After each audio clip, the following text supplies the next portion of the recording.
अब हम बात करते हैं at equatorial position of the electric dipole. चलिए देखते हैं इसमें।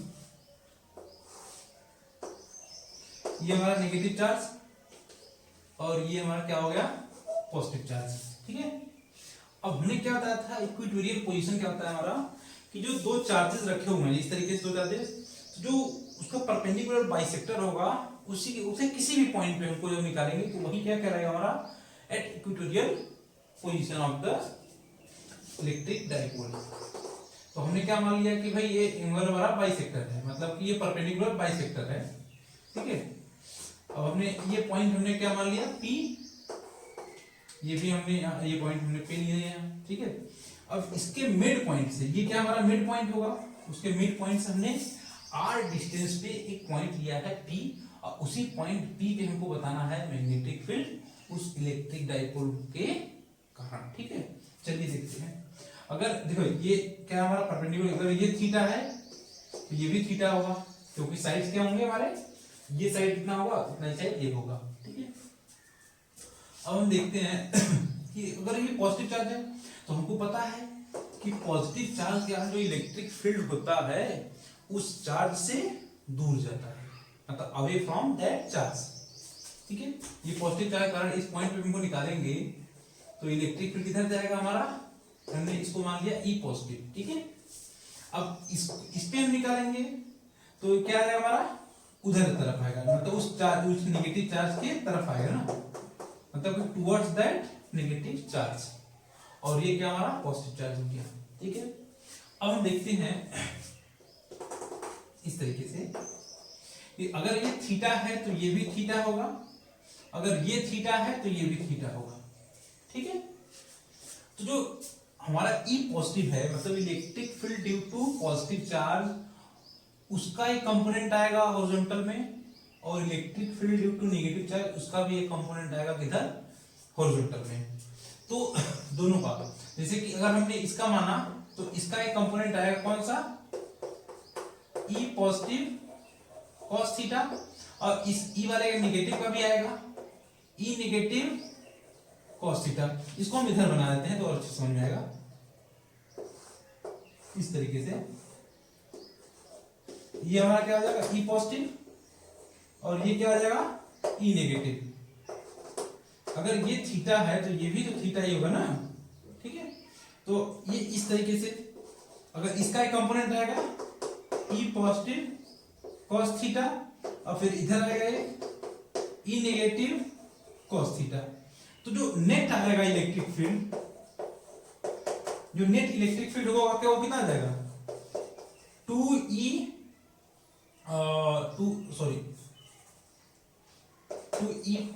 cos थीटा फिर प्लस का e माइनस cos थीटा। ठीक है ना, यही तो होगा ना।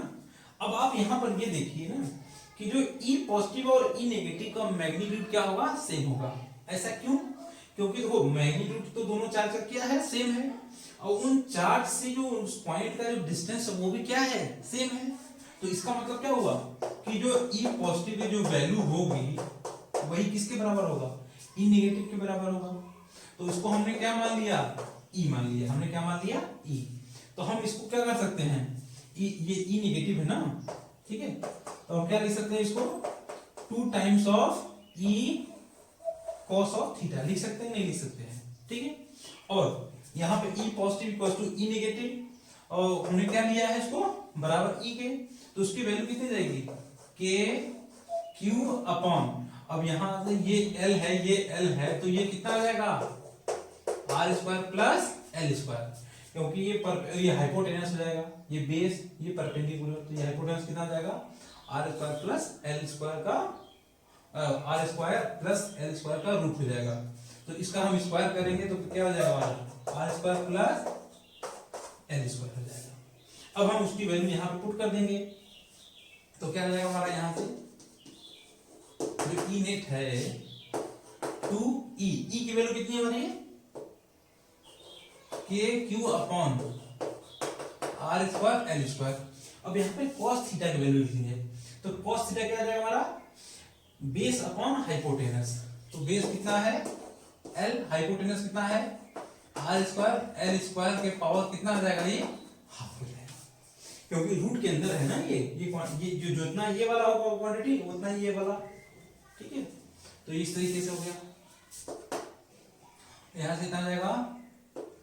अब इसको हम 2ql को p लिख देते हैं डायरेक्ट, आप लोग समझ जाइएगा, 2ql लिख देते हैं यहां से, और R square plus L square के पावर 3/2 हो जाएगा, क्योंकि यहां पर इसके पावर कितना है 1, अगर हम इस तरीके से लिखेंगे तो इसके पावर 1, यहाँ पे पावर कितना है हाफ है, तो अगर बेस सेम होता है तो पावर क्या हो जाते हैं ऐड हो जाते हैं, तो यहाँ पे 1 प्लस हाफ कितना हो जाएगा 3/2 हो जाएगा, ठीक है। अब यहाँ पे कितने लिख सकते हैं इसको, ई नेट की वैल्यू कितनी हो जाएगी के पी। अब यहाँ पर ये कितना हो जाएगा ये हम इसको r लिख सकते हैं ना, आर स्क्वायर लिख सकते हैं, r की पावर 3/2। ऐसा क्यों, क्योंकि जो r है वो बहुत ज्यादा बड़ा होता है ना किसके l से, तो R square plus L square approximate किसके बराबर, आर स्क्वायर के बराबर होगा नहीं होगा, तो जहां पे R square plus L square है उसकी जगह हम क्या लिख सकते हैं आर का स्क्वायर, तो यहां से आर स्क्वायर से ये पावर कैंसिल हो जाएंगे ना, तो ये कितना जाएगा ये 2p अपॉन ये आर की पावर कितना जाएगा क्यूब हो जाएगा, ये ई नेट हो गया हमारा। अब ये तो हमारा मैग्नीट्यूड के फॉर्म में आ गया ना, अब हमने क्या हमें ये देखना है, अभी ये तो मैग्नीट्यूड के फॉर्म में आ गया, अगर हमको डायरेक्शन के फॉर्मेट में लिखना हो तो क्या लिखेंगे। अब ये देखिए कि ये हमारा नेगेटिव चार्ज, ये पॉजिटिव चार्ज, तो इलेक्ट्रिक डाइपोल का जो डायरेक्शन होगा वो किधर होगा पॉजिटिव एक्स में होगा, यही तो हमारा पी के डायरेक्शन होगा ना, ये किधर पॉजिटिव एक्स में। लेकिन जो नेट डायरेक्शन आ रहा है, जो नेट ये है ना हमारा, ये नेट इलेक्ट्रिक फील्ड का जो डायरेक्शन है वो नेगेटिव में है, जबकि इलेक्ट्रिक डाइपोल किधर है पॉजिटिव में, net electric field negative x में। तो अगर इनको हमको वेक्टर फॉर्मेट में अगर लिखना होगा तो E net vector equal to कितना जाएगा माइनस का के इंटू पी वेक्टर का अपॉन आर का क्यूब। अच्छा यहाँ पर एक बात और, जो के है आप लोग ये समझ रहे हैं ना, के इक्वल टू 1/4πε0 लिखते हैं, ठीक है ना, ये क्या हो जाएगा इस तरीके से P अपॉन आर क्यूब हो जाएगा। अब इसमें भी एक चीज है कि अगर हम नेट इलेक्ट्रिक फील्ड और इलेक्ट्रिक डाइपोल का क्रॉस प्रोडक्ट निकालेंगे तो कितना आ जाएगा 0। ऐसा क्यों, क्योंकि उनके बीच का एंगल कितना होगा यहाँ इस केस में 180 डिग्री होगा। हमने पिछले वाले केस में एक्सियल वाले केस में क्या था कि उनके बीच का जो एंगल था वो कितना था 0 था, इसमें कितना है 180 डिग्री, ठीक है। चलिए थैंक यू।